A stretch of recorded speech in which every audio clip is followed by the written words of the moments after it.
चलिए, यस। तो ये अब देखिए आप प्री कैम्ब्रियन टाइम तक कहां तक इवोल्यूशन का कहानी पहुंच चुका है। अभी इन्वर्टिब्रेट्स आ चुके हैं, ओके, पूरी तरह के तरीके से। क्रेनिएट्स आ गया, मतलब आपका वर्टिब्रेट्स भी आ गए, ठीक है। अब देखिए, यानी कोर्डेटा आ चुका है यहाँ पर प्री कैम्ब्रियन टाइम में। Complex form of life appear हो गया यहीं पर थोड़ा सा ऊपर, क्योंकि बहुत लंबा टाइम है ये, okay, almost 4 billion years time है। फिर कोर्डेटा जो है, इसके बाद ज्यादा डाइवर्सिफिकेशन हुआ कोर्डेट्स का, लेकिन कोर्डेट जो है अपीयर हो गए थे, बाद में डोमिनेंट हुए, बहुत सारे एक्सटिंक्ट होते चला गया। फिश जो है सबसे पहले अपीयर हुआ आपका कैम्ब्रियन टाइम में। फर्स्ट फिश, फर्स्ट कोर्डेट, इसने गलत लिख दिया है, फर्स्ट कोर्डेट तो यही अपीयर हो गया। जब क्रेनिएट आ गया तो फर्स्ट कोर्डेट भी आ गया ना। Explosion of life forms, invertebrates dominant, worms, jellyfish. हाँ, तो इस समय कैम्ब्रियन टाइम में इनवर्टिब्रेट्स का राज था। ऑल्दो यहाँ पर कॉर्डेट्स, आप समझ लीजिए कि हम इसको करेक्ट कर दे रहे हैं। इस समय कैम्ब्रियन टाइम में इनवर्टिब्रेट्स का राज था। लाइफ जो था समुद्र में था, एक्वेटिक था, और कोर्डेट्स जो थे बहुत ही कम थे, सिंपलर अर्ली फेजेस में थे, उनका डाइवर्सिफिकेशन हुआ, लिनिएजेज अभी बन ही रहा था। कोर्डेटा में अब आप क्या क्या थे आपके कोर्डेटा में? सब फाइलम अब आपको होगा अगर याद तो कभी, कोर्डेटा में anybody? Yes sir. Reptile, Aves, mammals.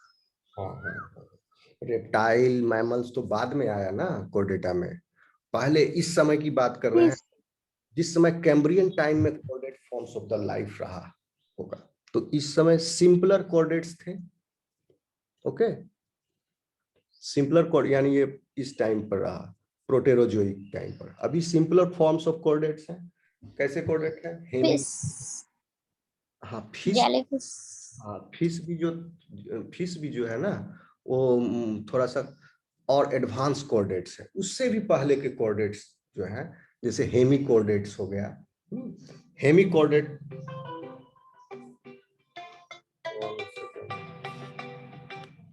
Hello,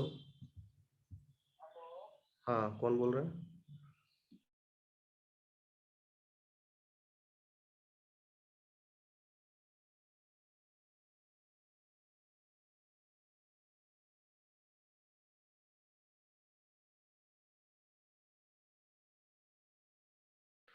हाँ हेलो। तो कोर्डेट्स जो पहले वाले कोर्डेट्स थे वो हम शॉर्ट में बता देते हैं। हेमी कोर्डेट्स थे, यूरो कोर्डेट्स थे, सिफेलो कोर्डेट्स थे, ठीक है। तो ये सब कोर्डेट्स जो थे, इनके पास जो है आपका पहले क्रेनियम नहीं था, ठीक है।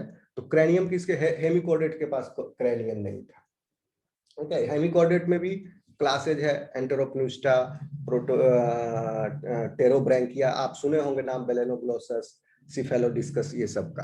तो प्रोटेरोजोइक टाइम में these type of animals were there abundant and मतलब they appeared first time। उसके बाद जो है आपका आया क्या? सिफेलोकोर्डेटा, जैसे लैंसिलेट्स, ब्रैंकियोस्टोमाटा है, ओके। फिर ट्यूनिकेटा आया, यूरोकोर्डेटा, ओके। यूरोकोर्डेटा में भी फिर एसिडिसी, थैलीसी, लार्विसी, ये सब क्लासेज हैं उसके, और उस एनिमल्स है हर्डमेनिया, पायरोसोमा, आइक्लोप्लूरा, ये सब एनिमल्स इस समय आ गए क्रेनिएट्स में। अब वर्टिब्रेट्स आए कैम्ब्रियन टाइम पीरियड में, वर्टिब्रेट्स अपीयर हुए। वर्टिब्रेट्स कैसे एनिमल है? वर्टिब्रेट्स, क्रेनिएट्स कैसे एनिमल है? Craniates are those chordates in which cranium is present, okay, and vertebrates are those craniates in which vertebral column is present। मतलब vertebrates are the part of subset of craniates and craniates are subset of chordates. तो अब craniates में भी विकास हुआ, क्या हुआ, vertebral column आ गया, ठीक है, चूंकि बॉडी को सपोर्ट देना था, डॉर्सल साइड में एक नोटोकॉर्ड पहले प्रेजेंट था, तो नोटोकॉर्ड को रिप्लेस करके वर्टिब्रल कॉलम आ गया। तो वर्टिब्रल कॉलम का प्रेजेंस जिसमें हुआ, जिस लिनिएज में, उसको वर्टिब्रेटा बोलते हैं। इसीलिए कोर्डेटा को 4 सब फाइलम में डिवाइड करते हैं, हेमिकोर्डेटा, यूरोकोर्डेटा, सिफेलोकोर्डेटा एंड वर्टिब्रेटा। ओके, अगर कभी होगा डिटेल में आपका, अभी क्योंकि हम ऊपरी, अभी इसमें सबका हम जनरल कैरेक्टरिस्टिक और क्यों हेमिकोर्डेटा को हेमिकोर्डेटा बोल रहे हैं, हीरोकोर्डेटा को हीरो, क्या बेसिस है, इसमें अभी हम नहीं जा रहे हैं। ओके, अगर आगे होगा सेपरेट, क्योंकि लेनिंजर बायोकेमिस्ट्री स्टार्ट किए हैं, तो आगे सिलेबस में देखेंगे, अगर होगा तो अलग अलग हम जाएंगे उसमें। तो ऊपर से ऊपर हम आपको बता दे रहे हैं। वर्टिब्रेट, तो फोकस अभी आप वर्टिब्रेटा पर कीजिए, क्योंकि यही इंपॉर्टेंट है। वर्टिब्रेटा जो है वो क्रेनिएटा ही है, वैसे क्रेनिएटा है जिनमें वर्टिब्रल कॉलम है, वर्टिब्रल कॉलम है। तो इसका अपीयरेंस आ गया कैम्ब्रियन टाइम में। अब जो है वर्टिब्रेटा में भी डिफरेंट लिनिएजेस अपीयर्ड। तो 2 सुपर क्लास है वर्टिब्रेटा का, एग्नाथा एंड ग्नेथोस्टोमाटा। ये 2 डिवीजन हुआ वर्टिब्रेटा में, इस बेसिस पर हुआ, ऑन द बेसिस। सर, एग्नाथा में जॉ जो होता है वो अब्सेंट होता है और गनाथा में जॉ जो होता है वो प्रेजेंट होता है, इस बेसिस पे है ना define. Yes yes yes, on the presence, on the basis of jaw. Agnatha is jawless and Gnathostomata are with jaw. तो एग्नाथा उतना सक्सेसफुल नहीं हुआ उसका इवोल्यूशन। ओके, तो 3 क्लास, बहुत सारे एग्नाथा एक्सटिंक्ट हुए पहले, क्योंकि एक जब भी इवोल्यूशन हो रहा था ना, तो एक स्केलेटन चीज को याद रखोगे तो समझ में आएगा कि 2 ऑप्शन था, क्योंकि इवोल्यूशन जब हो रहा है, प्रोसेसेस आर हैपनिंग, कोई ब्रेन तो पीछे में नहीं है ना कि हम इस तरफ जाएं कि उस तरफ जाएंगे, processes are happening randomly, evolutionary processes, and theories of natural selection act हो रहा है, मतलब नेचुरल सिलेक्शन का थ्योरी है, और forces of natural selection, survival of the fittest की कहानी है। तो रैंडमली प्रोसेसेस हो रहे हैं, तो जिसको उस एनवायरमेंट में, क्योंकि इस टाइम पर एनवायरमेंट जो था, ओह सॉरी पिक्चर खिसक गया, इस टाइम में जो एनवायरमेंट था वो क्वाइट डिफरेंट था इस समय का, अभी के अर्थ के एनवायरमेंट। तो उस टाइम के एनवायरमेंट के हिसाब से जो प्रोसेसेस सेलेक्ट हो रहे थे, तो फिर ऑर्गेनिजम्स का विकास हो रहा है। तो क्या बोल रहे थे हम, क्या बोल रहे थे, हाँ, तो वर्ड सुपर क्लास जो था आपका ये ग्नेथोस्टोमाटा, इसमें जॉ था, इसमें जॉ, हाँ हाँ, स्केलेटन के संदर्भ में बोल रहे थे। तो ये कंसेप्ट आप लोग समझिए कि जिस भी प्रोग्राम में, मतलब जिस प्रोग्राम में जो ये इवोल्यूशन का जिस लिनिएज में ये स्ट्रेटजी अपनाया कि हम बॉडी को सपोर्ट देने के लिए जो स्ट्रक्चर होता है, जैसे टेंट गराता है तो उसमें क्या होता है, खंबा उम्बा बांस वांस गराता है, उसके बाद समियाना कपड़ा बंधाया। ओके, तो एक सपोर्ट है, स्केलेटन है। अगर skeleton is present inside the body, endoskeleton है, then that lineage will become more diversified, more successful.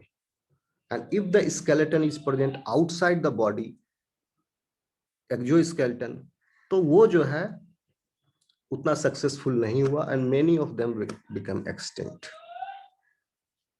तो exoskeleton plan was not successful, was not working. Okay, क्योंकि सी में था। अब एग्नाथा में भी आप देखेंगे हम आगे भी, अगर होगा टाइम तो हम बताएंगे। हर लिनिएज में एक जो स्केलेटन वाला जो लिनिएज गया, इवन रेप्टाइल्स में भी एक जो स्केलेटन प्लान अपनाया शुरू में, पैरा रेप्टाइल्स। मजे से रेप्टाइल जो शुरू वाले थे एकदम, जब इवोल्यूशन हुआ रेप्टाइल का, पहले रेप्टाइल जो है पैरा रेप्टाइल्स, वो गैंडा जैसा दिखता है, जो देखे हो गैंडा उस टाइप का दिखता था, but they were reptiles, ancestor of reptiles, para reptiles. Body पर प्लेट्स थे उनके, they became extinct because this ये प्लान जो था उसमें उनको डिसएडवांटेज हो रहा था, मैकेनिकल फ्रिक्शन हो रहा था, ट्रॉमा हो रहा था इवन इनसाइड द सी। तो पहले सी में था लाइफ, तो सी में भी एक्सोस्केलेटन आया। तो जैसे एग्नाथा जो लिनिएज गया, जॉलेस वाला जो लिनिएज था, उसमें भी एक्सोस्केलेटन आया। तो एक्सोस्केलेटन वाला क्लास जो था वो सब एक्सटिंक्ट हो गया। सिफेलस पिटिडोमॉर्फी नाम है एगो का नाम है टेरेस पिटिडोमॉर्फी। वो दोनों एक्सटिंक्ट हो गया क्लास। और एक क्लास जो लिविंग है, आज भी मिलता है हमको, दैट क्लास इज साइक्लोस्टोमाटा। और इसका एग्जाम्पल आप लोग पढ़े होंगे, ओके, लैम्प्रे, हैगफिश, ये सब है। ओके, तो कंफ्यूज मत करना, ब्रैंकियोस्टोमाटा अलग है, साइक्लोस्टोमाटा अलग है। साइक्लोस्टोमाटा एग्नाथा में है and एग्नाथा का पार्ट है साइक्लोस्टोमेटा। हाँ, ब्रैंकियोस्टोमाटा वो है आपका सिफेलोकॉर्डेटा का आपका एनिमल का नाम है। ओके, और यहाँ पर ये क्लास का नाम है एग्नाथा का। और ब्रैंकियोस्टोमाटा जब एनिमल का नाम है उसको लैंसिलेट भी बोलते हैं। एम्फियोक्सिस का नाम सुने होंगे, नहीं एनिमल का नाम नहीं है, सॉरी यहाँ पर मिस्टेक हो गई। सिफेलोकॉर्डेटा का क्लास जो है ब्रैंकियोस्टोमाटा है, एनिमल का नाम है एम्फियोक्सिस या लैंसिलेट। और साइक्लोस्टोमाटा जो है वह लिविंग क्लास है, मतलब ब्रैंकियोस्टोमाटा इज आल्सो लिविंग क्लास, मिलता है एम्फियोक्सिस अभी भी समुद्र में, उस समय से लेकर आज तक अभी भी है, with little change in their complexity. And agnatha भी जो है उसका जो लिविंग क्लास है वो साइक्लोस्टोमाटा। साइक्लोस्टोमाटा एग्नाथा का है एंड ब्रैंकियोस्टोमाटा सिफेलोकॉर्डेटा का, ये याद रखो, कंफ्यूज नहीं करोगे। उसका एग्जांपल, ब्रैंकियोस्टोमाटा का एग्जांपल एम्फियोक्सिस है एंड साइक्लोस्टोमाटा का एग्जांपल लैम्प्रे है। ओके, हैगफिश, लैम्प्रे, कभी होगा तो डिटेल में पढ़ाएंगे, अभी हम नहीं जा रहे हैं हम, क्योंकि टॉपिक से भटक रहे हैं अभी। ओके, मोटा मोटी हम ऊपर से ओवरव्यू दे रहे हैं आपको। फिर है एग्नाथा में भी जो एक्सोस्केलेटन वाला लिनिएज था एक्सटिंक्ट हो गया, दोनों क्लास, टेरेस्पिटिडोमॉर्फी, सिफेलेस्पिटिडोमॉर्फी, बहुत बड़े बड़े फिश लाइक एनिमल था। फिश नहीं था, ये फिश लाइक था, दिखने में फिश जैसा लगता था, और एक्सोस्केलेटन था, और समुद्र में रहते थे अजीब अजीब से जानवर, ये सब गए क्योंकि इनके ऊपर जो एक्सोस्केलेटन था वो एक दूसरे से टकरा रहा था, सी बॉटम से टकरा रहा था, दो एनिमल के बीच में टक्कर हो रही थी, कॉलिजन हो रहा था, खट खट टक टक, उससे उनको डिसएडवांटेज हुआ।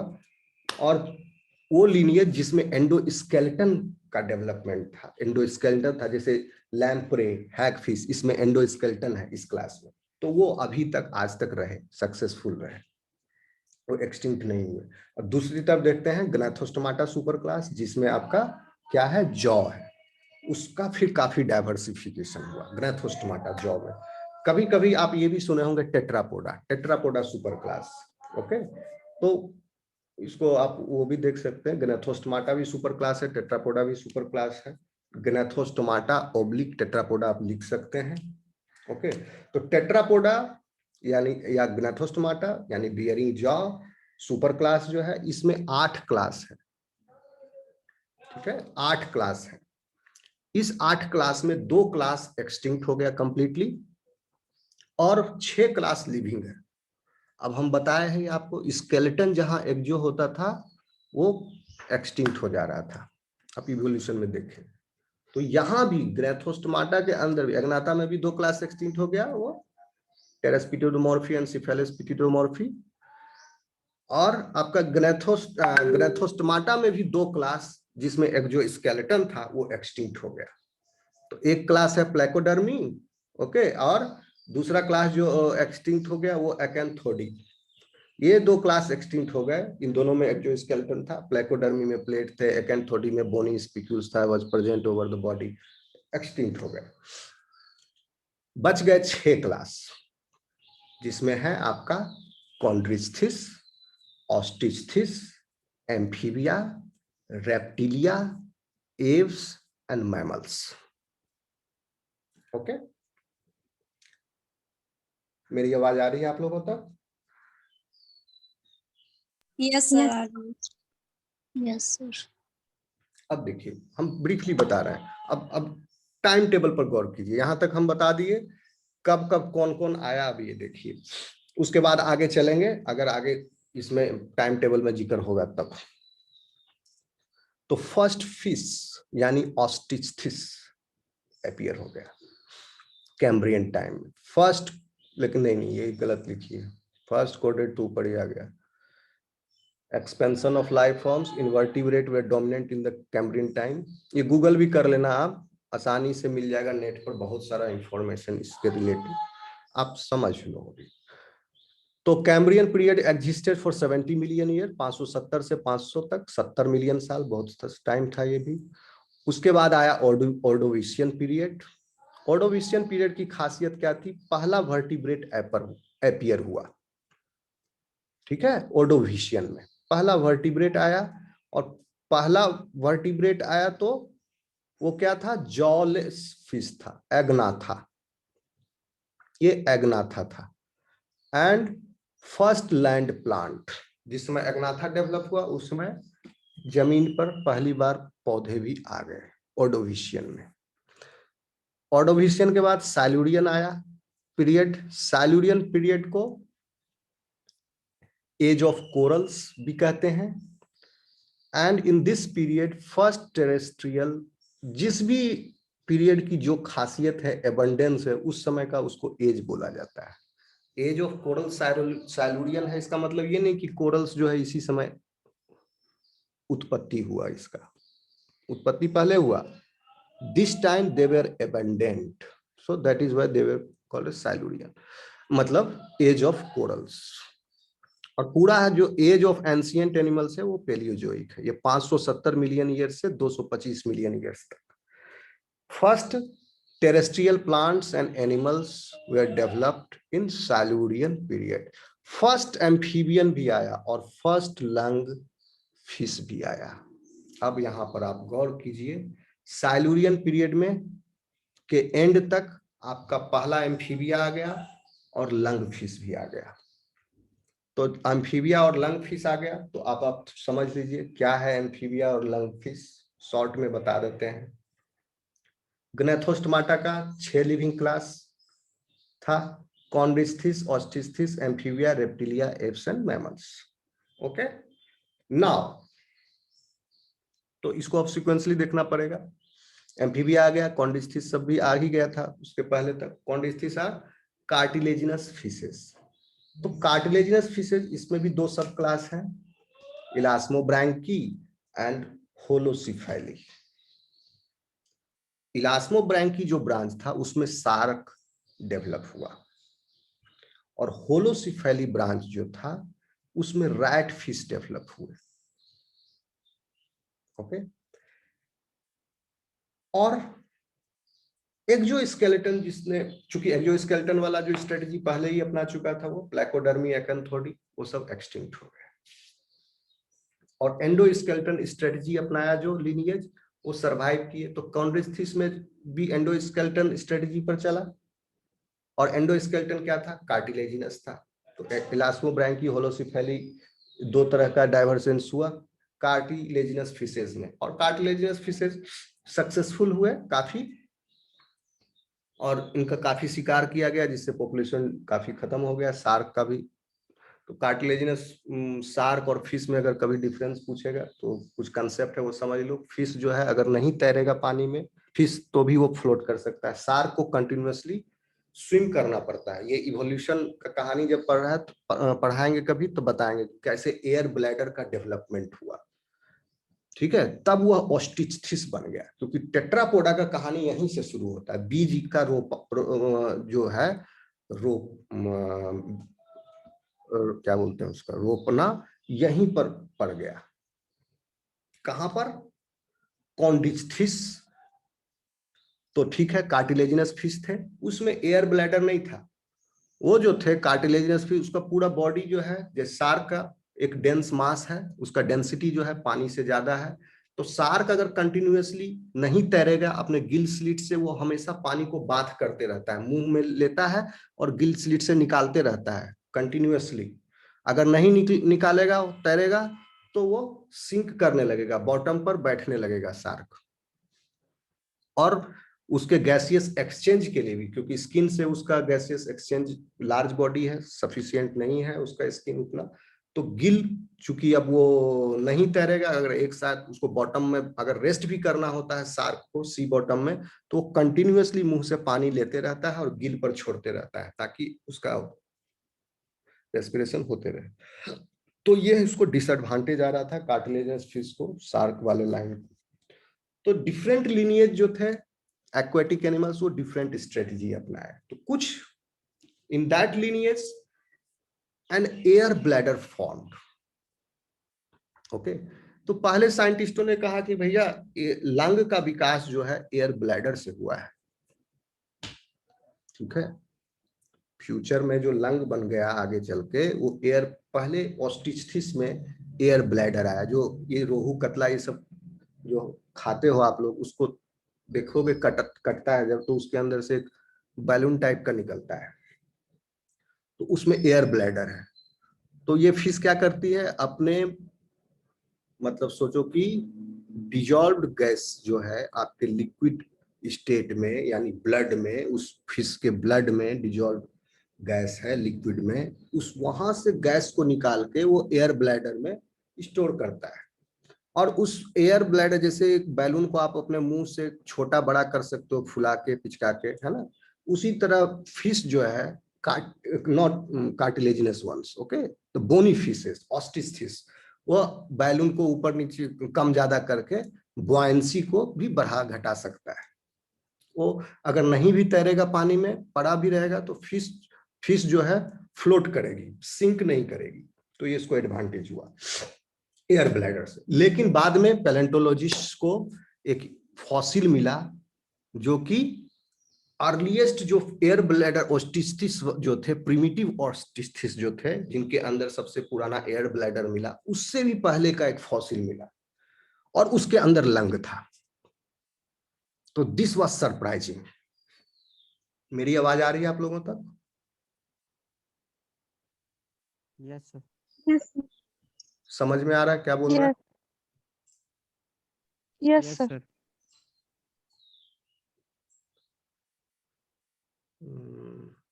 Okay.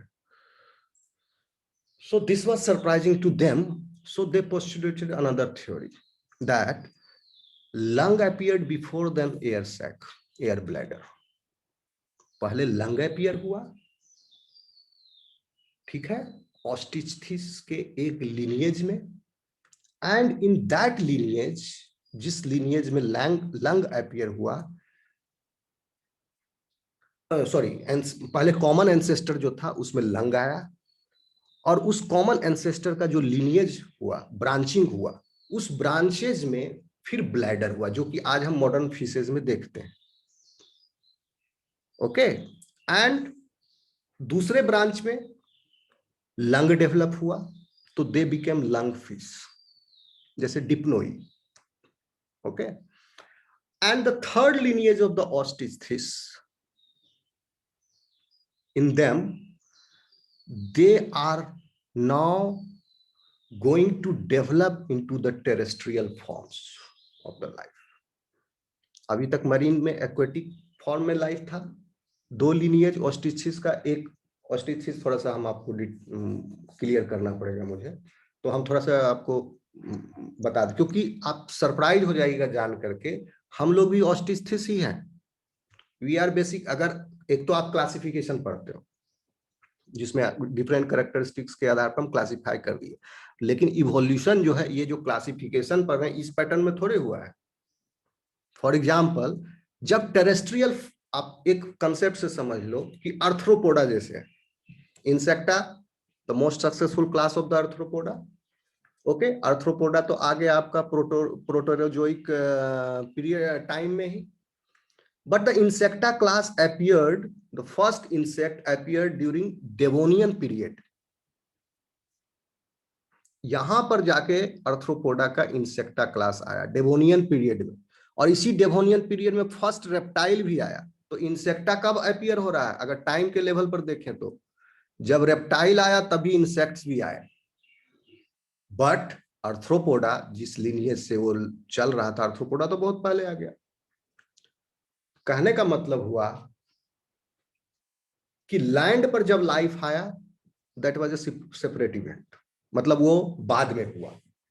तो जिस समय टेरेस्ट्रियल लाइफ आना शुरू हुआ, ठीक है, तो आर्थ्रोपोडा में भी एक लिनिएज टेरेस्ट्रियल लाइफ को अडेप्ट करने के लिए स्टार्ट हुआ जो इंसेक्ट बना, और इधर वर्टिब्रेटा में भी।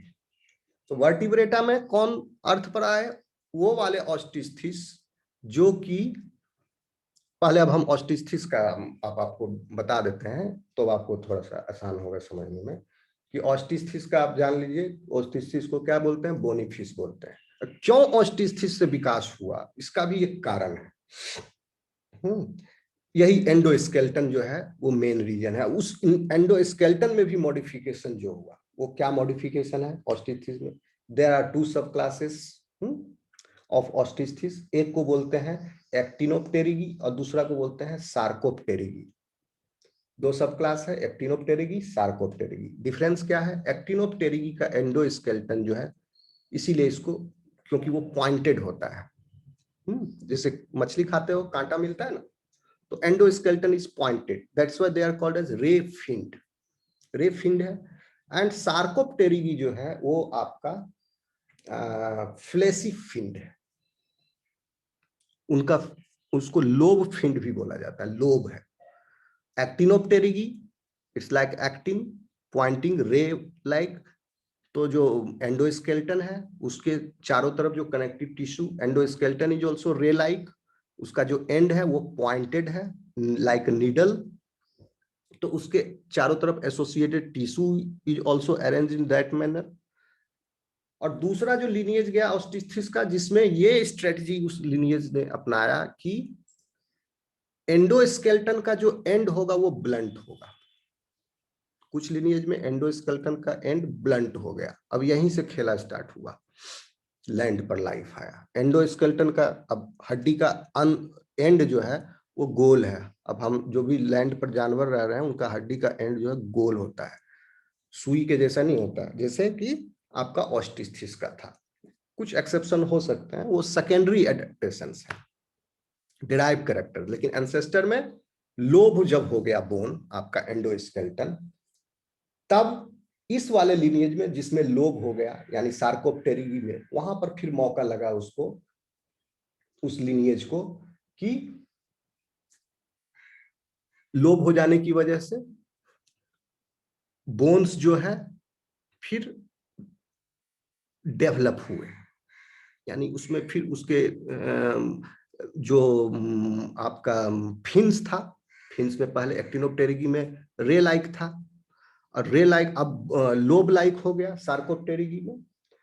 तो जब लोब लाइक हो गया तो मौका उनको लगा कि इस लोब के अंदर जो एंडोस्केलेटन है, फिन के अंदर जो लोब फॉर्म में एंडोस्केलेटन है, वह एंडोस्केलेटन भी फिर different different types of bones का फॉर्मेशन उसमें हो। ठीक है, तब जाकर के लोब होने के बाद फिर रेडियस, अल्ना, ह्यूमरस, फीमर, ये सब बोन्स बने।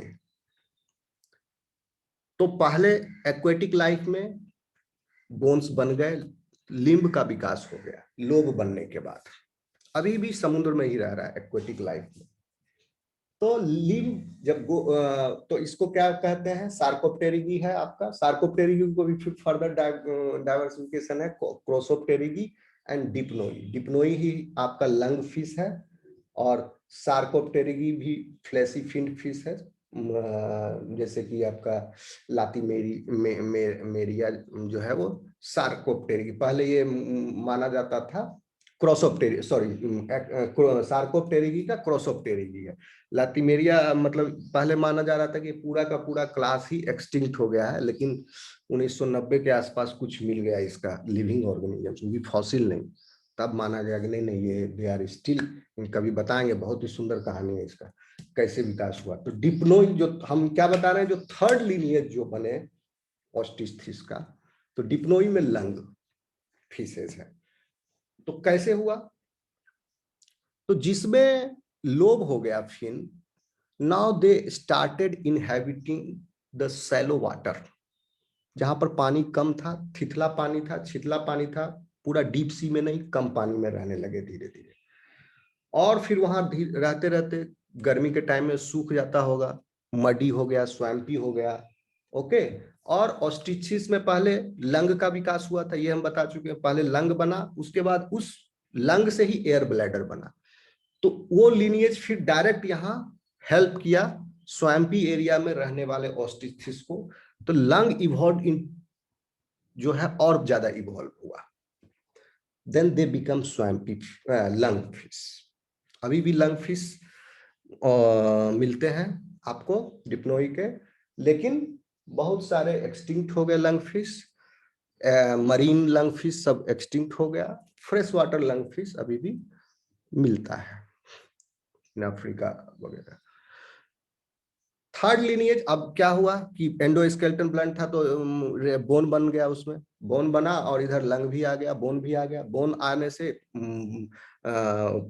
उसमें लिम्ब का डेवलपमेंट हो गया, फोर लिम्ब, हिंड लिम्ब। अब एक्वेटिक लाइफ में अब लिम्ब का क्या काम, वो धीरे धीरे जमीन पर चढ़ना शुरू हुआ, एनिमल इवोल्यूशन हुआ। तो ऑस्ट्रिचिस का कहने का मतलब, ऑस्ट्रिचिस का वो लाइन जिसमें एंडोस्केलेटन लोब हो गए, साथ ही साथ आपके जिनमें लंग जो है एयर ब्लैडर के रूप में विकसित नहीं हुए, वो वाले ऑस्ट्रिचिस जो है अब जाकर के टेट्रापोडा बनने वाले हैं। तो tetrapoda is also basically sorry osteichthyes chondrichthyes भी टेट्रापोडा ही है, क्योंकि इसमें भी डोर्सल फिन वेंट्रल फिन है। ओके। तो टेरेस्ट्रियल लाइफ के लिए अब आने के लिए तैयार है ऑस्ट्रिचिस। अब स्वैम्पी एरिया में ये रहना शुरू कर दिया है, लंग आ चुका है इसके पास, बोन्स डेवलप हो गए, फोरलिम इनलिम डेवलप हो गए हैं। अब ये एम्फीबिया बनेगा।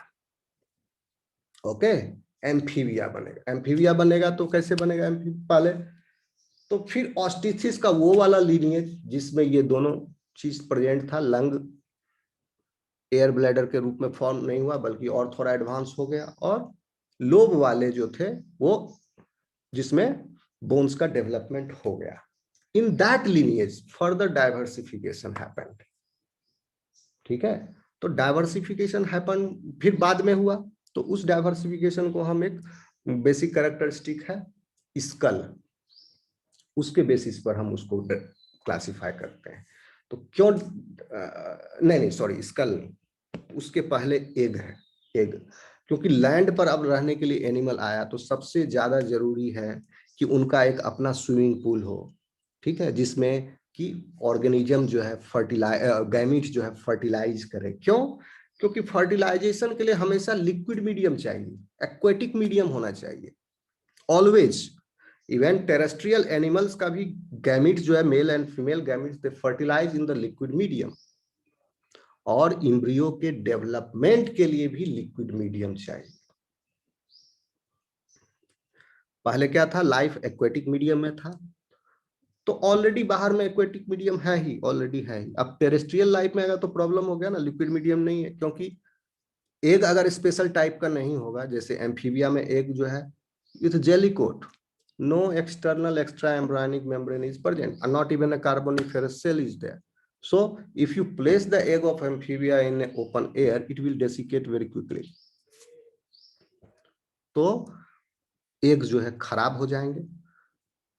तो अब जरूरी एनिमल का है कि जब टेरेस्ट्रियल लाइफ लैंड पर आएगा तो उसका एग भी जो है उस हिसाब से एडेप्टेशन होना चाहिए। अगर एग में एडेप्टेशन नहीं होगा तो लाइफ परपिचुएट कैसे होगा, फिर लैंड पर सर्वाइव ही नहीं करेगा। मरीन लाइफ में रह रहा था, अभी तक प्रॉब्लम नहीं था, क्योंकि बाहर में मरीन एनवायरनमेंट है, इसको वो फुलफिल कर लेता था थ्रू एक्सटर्नल फर्टिलाइजेशन। ठीक है, एम्फीबिया में भी एक्सटर्नल फर्टिलाइजेशन और स्यूडोकोपुलेशन हो रहा है। स्यूडोकोपुलेशन के द्वारा वो इंश्योर करता है कि जैसे ही फीमेल एग लेगी उसके ऊपर तुरंत मेल भी अपना मेल गैमीट रिलीज कर देगा। That is why pseudocopulation means अभी तक कोपुलेटरी ऑर्गन नहीं है एनिमल्स में। कोपुलेटरी ऑर्गन आता है रेप्टिलिया के बाद, like penis in mammal and phallus in other organisms. तो कोपुलेटरी ऑर्गन नहीं है तो इंटरनल फर्टिलाइजेशन नहीं हो सकता है, और इंटरनल फर्टिलाइजेशन तभी संभव हुआ कोपुलेटरी ऑर्गन आने के बाद एंड ऑन लैंड। और जब तक एक्सटर्नल फर्टिलाइजेशन था वो हो रहा था पानी में, इसलिए क्विकली होना जरूरी है फर्टिलाइजेशन, इसीलिए मेल और फीमेल को साइमल्टेनियसली गैमेट रिलीज करना जरूरी है। अरे दोनों अलग अलग टाइम पर गैमेट रिलीज करेगा तो एक्सटर्नल एनवायरनमेंट में वाटर है, डाइल्यूट कर देगा, दोनों अलग अलग चला जाएगा, सब फर्टिलाइजेशन इवेंट बहुत कम हो जाएगा, उसका mortality of the gametes will become high. So ये सब एडेप्टेशन के द्वारा उसने इंश्योर किया। पूरे इन्वर्टिब्रेट्स में भी आपका इंटरनल फर्टिलाइजेशन है। वो सेकेंडरी एडेप्टेशन है कि उसमें कुछ विविपेरस भी है, विविपेरस मैमल्स भी हैं, प्लासेंटल एनिमल्स, फिश भी विविपेरस होते हैं, that is secondary adaptation. But essentially basic plant oviparous है। Even if they are viviparous, fertilization is happening outside the body, external fertilization. तो अब लैंड पर आने के लिए उनको क्या जरूरी है, सॉरी, फर्टिलाइजेशन होने के लिए एक्वेटिक मीडियम चाहिए। अब एक्वेटिक मीडियम, अब लैंड पर तो हवा में सूख जाएगा लिक्विड, तो एक special type of egg was developed, उसको बोलते हैं एमनियोटिक एग। तो टेट्रापोडा में जो फर्स्ट डिवीजन हुआ आपका जहां पर, यानी टेट्रापोडा का 2 ब्रांच हो गया, एक चला गया एम्फीबिया और एक चला गया ब्रांच जिसका फर्दर डाइवर्सिफिकेशन होगा इनटू रेप्टाइल्स। ठीक है, तो आप ऐसे समझिए टेट्रापोडा से 2 ब्रांच निकला, इवोल्यूशन हुआ, एक एम्फीबिया और एक रेप्टाइल बना। और रेप्टाइल से फिर आपको जानकर आश्चर्य होगा कि बर्ड भी, even we mammals also, we all are reptiles basically. अगर ध्यान से देखो तो हमारा मॉर्फोलॉजी भी है, 2 हाथ 2 पैर, एक मुंडी, गर्दन, नेक पहली बार रेप्टाइल में ही अपीयर हुआ, एम्फीबिया के पास गर्दन नहीं था।